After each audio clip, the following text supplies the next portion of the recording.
បាទសម្រាប់អរអ្នកដែលកើតឆ្នាំឆ្លូវនៅក្នុងឆ្នាំ2026ខាងមុខនេះហោរាសាស្ត្របានទស្សន៍ទេថាអ្នកត្រូវតែប្រយ័ត្នប្រយែងជាពិសេសក្នុងការទំនាក់ទំនងកិច្ចការងារព្រោះអ្នកអាចជួបរឿងនឹកស្មានមិនដល់ទាក់ទងនឹងការប្រកួតប្រជែងឬល្បិចកិច្ចកលពីដៃគូជាពិសេសសម្រាប់អ្នកប្រកបអាជីវកម្មដែលហាក់ដូចជាឱកាសគួរឲ្យទាក់ទាញមានហានិភ័យច្រើន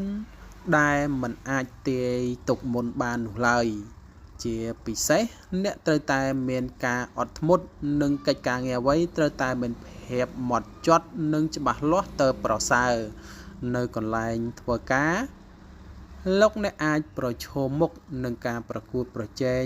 មិនល្អពីដៃគូនៅជុំវិញខ្លួនដោយបង្ខំឲ្យលោកអ្នកប្រុងប្រយ័ត្នប្រយែងនិងគិតឲ្យបានច្បាស់លាស់ដើម្បីជៀសវាងការយល់ច្រឡំឬការឆ្លោះប្រកែកគ្នាដែលមិនចាំបាច់ហិរញ្ញវត្ថុក៏អាចរងផលប៉ះពាល់ដោយការប្រកួតប្រជែងទាំងនេះផងដែរដូច្នោះហើយការចំណាយនិងការគ្រប់គ្រងទៅលើការវិនិយោគចាំបាច់ត្រូវតែពិចារណាឲ្យបានហ្មត់ចត់ទៅប្រសើរសម្រាប់មនោសញ្ចេតនា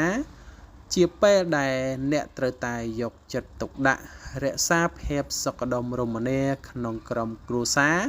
ព្រោះគ្រាន់តែពាក្យមិនគិតមួយអាចនាំឲ្យអ្នកយល់ច្រឡំនិងមានចំនួនការអត់ធ្មត់និងការយល់ដឹងនឹងជាគន្លឹះក្នុងការជួយរក្សាទំនាក់ទំនងដ៏រឹងមាំនៅក្នុងអំឡុងពេលនេះផងដែរ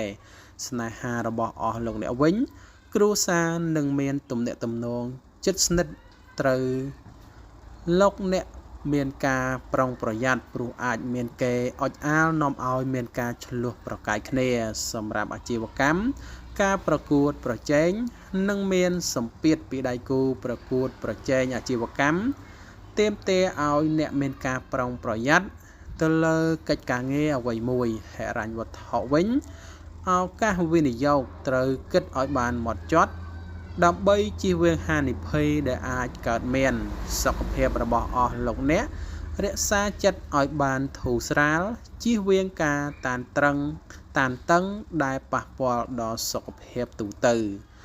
សម្រាប់កម្លាំងភាពក្លាហានរបស់អស់លោកអ្នកនិងវិចារណញ្ញាណដ៏ប៉ិនប្រសប់ភាពខ្លាំងក្លាជួយឲ្យអស់លោកអ្នកងាយស្គាល់និងឆ្លើយតបទៅលើស្ថានភាពស្មុគស្មាញ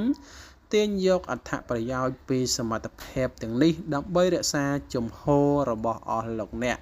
ខណៈពេលដែលអ្នកកំពុងសិក្សា